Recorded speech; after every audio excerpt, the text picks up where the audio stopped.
Hi, welcome back to the basement. I'm Steve Lewis. Today we conclude our in-depth look at the year 1973 with more on the fourth quarter, the months of October, November, and December. And we still have a long way to go, so let's get started right away with a look at movies. Released on October 14th was a film that perfectly fit this era of bleak, gritty films. It was Mean Streets, a crime drama which will win acclaim for its director, the up-and-coming Martin Scorsese, and his two young stars, Robert De Niro and Harvey Keitel. Released on October 19th was The Way We Were, a romantic comedy starring Barbra Streisand and Robert Redford, which will be the #1 movie in the country for 5 weeks beginning November 21st. A Barbra Streisand album of the same name will follow in early 1974. Released on October 24th was Jonathan Livingston Seagull, a movie version of Richard Bach's hugely popular best-selling 1972 book, seemed inevitable, even though the subject matter was completely ridiculous for a feature film. It'll be a critical and box office bomb and reportedly was one of only 4 films that critic Roger Ebert walked out on during his long career. Neil Diamond's soundtrack for the movie will do much better, hitting #2 on the chart and winning a Grammy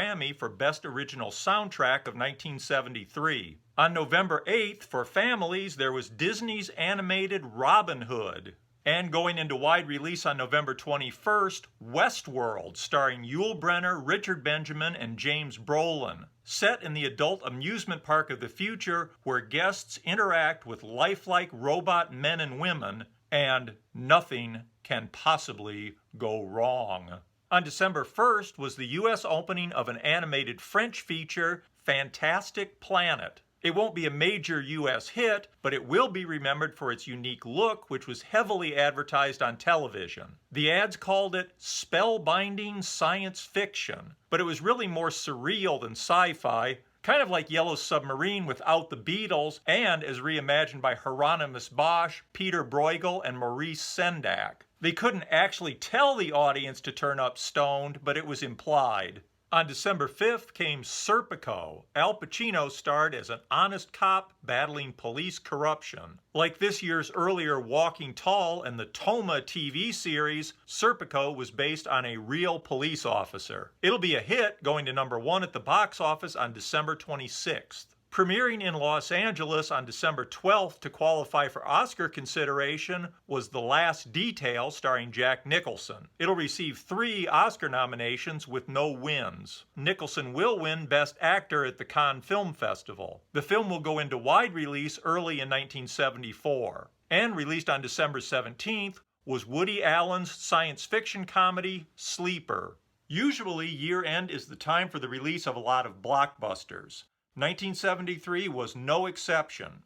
Going into wide release on December 19th was Papillion, an adventure drama based on the true story of the only man believed to have ever escaped from Devil's Island. It starred Dustin Hoffman and Steve McQueen in the title role. It'll be #1 at the box office for the first week of 1974. On December 25th, Clint Eastwood was back as Dirty Harry Callahan in Magnum Force. Also released that day was The Sting, an intricate and extremely clever caper movie reuniting director George Roy Hill and stars Paul Newman and Robert Redford, who had worked together on the 1969 blockbuster Butch Cassidy and the Sundance Kid. Set in 1936, Redford and Newman play 2 grifters running the Big Con on a very deserving cutthroat mobster played by Robert Shaw. The film will be a huge popular and critical hit. It'll win the Academy Award for Best Director and Best Picture of 1973. And it'll spend 8 non-consecutive weeks at #1 at the box office around Oscar time in the spring of 1974. Another of the year's blockbusters opened 1 day later on December 26th. The Exorcist was an intense, and some said disgusting, horror film of demonic possession starring Ellen Burstyn, Max von Sydow, and Linda Blair. It was highly anticipated, being based on William Peter Blatty's best-selling book, and will become a huge box office smash, spending 12 consecutive weeks at #1 beginning January 9th. It'll return to #1 again for 3 additional weeks in the summer of 1974. Meanwhile, on television, the new season continued to roll out. Ultimately, the top 10 programs of the 1973-74 television season will be at number 1, All in the Family, still at number 1 in its 4th season, and still kicking off the powerhouse Saturday night lineup on CBS. At number 2 was the surprise hit, The Waltons. The heartwarming Depression-era family drama was in its 2nd season, kicking off Thursday nights on CBS. At number 3 was Sanford & Son, now in its 3rd season and still leading off Friday nights on NBC. At number 4 was MASH. After muddling through with low ratings in its first year, the show found an audience in its 2nd season after being given the plum position on Saturday nights following All in the Family. At number 5, Hawaii Five-0 was still going strong in its 6th season. It followed Maude on CBS Tuesday nights. Maude was at number 6. It was now in its 2nd season, leading off Tuesdays on CBS. At number 7 was one of the few really successful new shows of the TV season, Kojak. It followed Canon on CBS Wednesday nights. And at number 8 was the Sonny and Cher Comedy Hour. Comedy variety series had been a staple of television in the 60s. Now, apart from Dean Martin and the Carol Burnett Show, Sonny and Cher are about the only comedy variety series left and the highest rated. They led off Wednesdays on CBS ahead of Canon and Kojak. At number 9 was the Mary Tyler Moore Show. Now in its 4th season, it was part of the powerful CBS Saturday night lineup following All in the Family and MASH and leading into the Bob Newhart Show and the Carol Burnett Show. And rounding out the top 10 was Canon, another Quinn Martin production. It was a detective series with William Conrad in the title role. It was in its 3rd season and ran on Wednesday nights after Sonny and Cher and ahead of Kojak on CBS. Apart from Sanford & Son on NBC, all of the other top 10 shows were on CBS. CBS had the same kind of ratings dominance in the 60s, based mostly on their rural comedies. Since the early 70s, they had successfully transitioned to a more progressive group of shows while maintaining ratings dominance. Apart from Hawaii Five-0, which debuted in 1968, all of the other shows in the top 10 had debuted in the early 70s.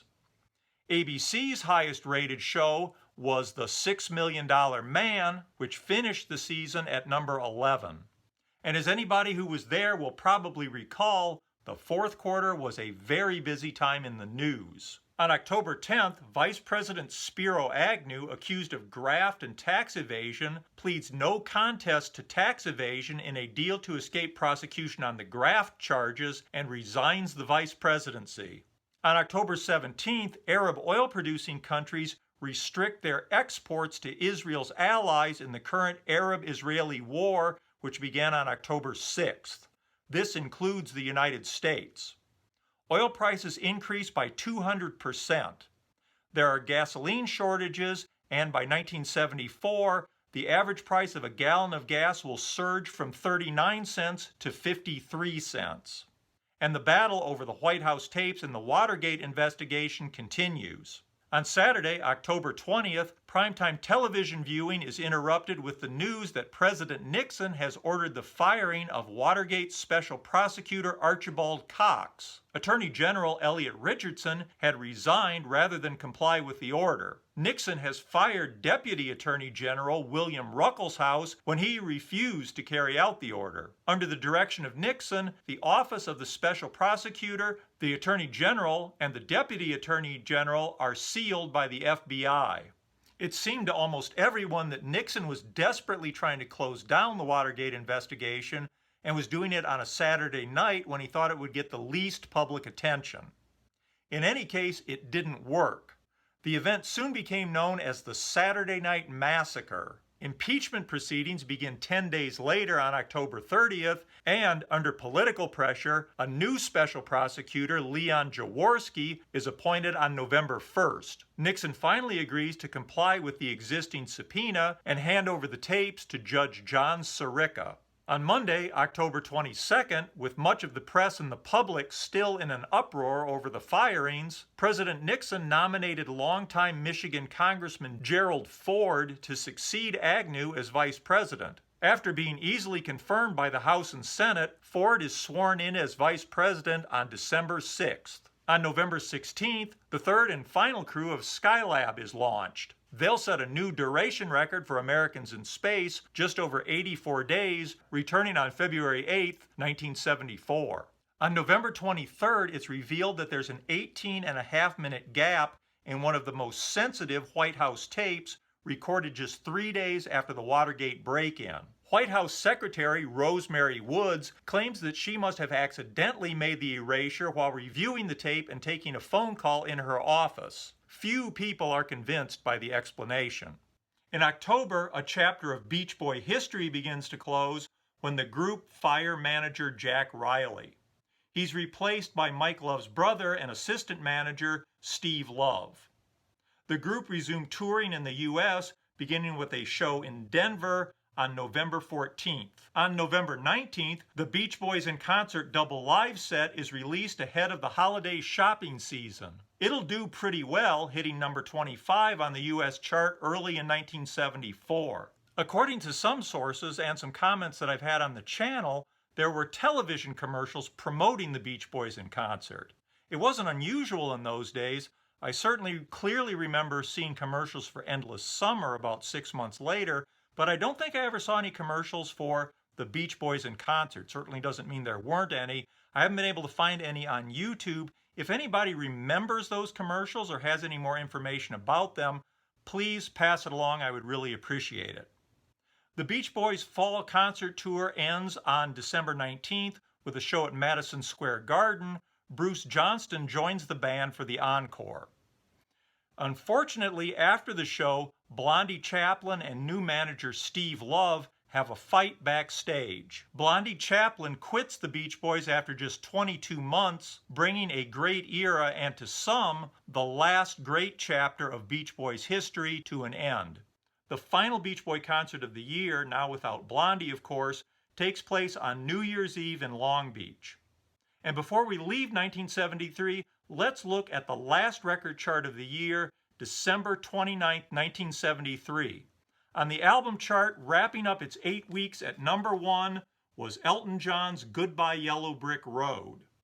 At number 2 was the Carpenters' Greatest Hits package, the singles 1969 through 1973. This was not only a great greatest hits package for the holidays, it also had the advantage of including their current hit, Top of the World.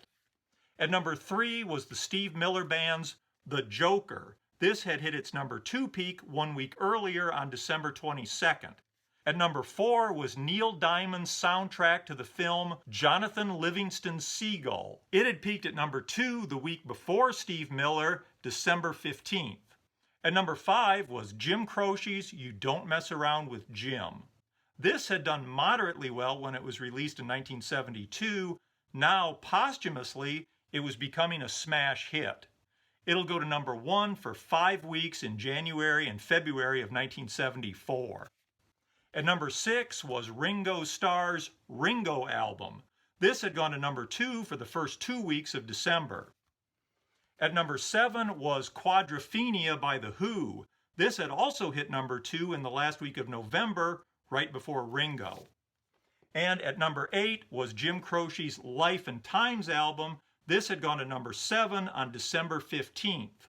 At its number 9 peak was Gladys Knight and the Pips' Imagination album. And returning into the top 10 after last year's Sometime in New York City was John Lennon's Mind Games album.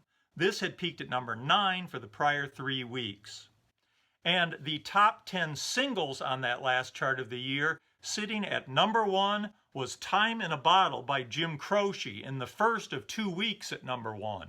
At number 2, The Most Beautiful Girl in the World by Charlie Rich. It had been number 1 for the prior 2 weeks. At number 3, Leave Me Alone, Ruby Red Dress by Helen Reddy in the first of 2 weeks at its number 3 peak. The Joker by the Steve Miller Band was at number 4. It'll be number 1 on January 12th. At number 5 was the title track to Elton John's Goodbye Yellow Brick Road. It had been number 2 for the prior 3 weeks. At number 6 was Hello, It's Me by Todd Rundgren. It was his biggest and to date only top 10 hit. It had peaked at number 5 a week earlier. At number 7 was Top of the World by the Carpenters. It had been an album cut on A Song for You released back on June 13, 1972. It hadn't been considered for a single release at the time. After Lynn Anderson had a number 2 hit with it on the country chart earlier in the year, the Carpenters' own version was put out as a single. It had hit number 1 on December 1st. At number 8 was Show and Tell by Al Wilson, which will be number 1 on January 19th. Have you ever seen, man, one of those days when it just seems like everybody's getting on your case from your teacher all the way down to your best girlfriend? Well, Brownsville Station used to have them just about all the time. They found a way to get out of it with Smokin' in the Boys' Room. It's their big hit, which will peak at number 3 on January 19th. And rounding out the top 10 was Never Never Gonna Give You Up by Barry White, his second top 10, which would go to number 7 on January 12th. On December 31st, New Year's Rockin' Eve is back on NBC for a second year. For New Year's Rockin' Eve 74, George Carlin is back as host, with guests Tower of Power, the Pointer Sisters, Linda Ronstadt, and Billy Preston playing a huge, heavy-looking forerunner of what in the 80s would become the Keytar. Like last year, the event is held at the Queen Mary Ballroom, with Dick Clark counting in the new year from Times Square. And so we say goodbye to 1973. Of course, we also say hello to 1974, but that'll be for a later time. We'll also at some point have to return to talk in more detail about the Beach Boys in Concert album. As I'm recording this, it's December of 2023, and I want to wish everybody great holidays. And rather than returning to Beach Boy fare over this holiday period, I'd like to take a couple of weeks to do something really off topic. I hope you will indulge me. We've gone back 50 years to look at 1973. For the next 2 weeks, I'd like to go back an additional 40 years to look at pop culture in the year 1933. I think that should be really interesting. Of course, there won't be a whole lot of Beach Boys news in 1933, so the Beach Boys stuff will have to defer just a little bit, but we will get back to the Beach Boys, which is, of course, the point of this channel. I'm just really interested in doing a really off-topic thing and seeing if I can kind of recreate the pop culture of such a remote era. I hope you will join me for that, and I hope you'll enjoy it. I also hope you enjoyed this. Look forward to your comments. If you remember those days, I'd love to hear what you think about this. If you don't remember those days, I'd also love to hear what you think. Did you enjoy this? Did you feel like you missed a bullet by not being around in 1973? I could kind of see it both ways. Please comment. Please hit like if you don't mind and subscribe if you haven't. Hope you have a great week and great holidays. And I hope you'll join us for a trip to 1933 for the next 2 weeks. Meanwhile, have a great time. Take care. Thanks for watching. Bye.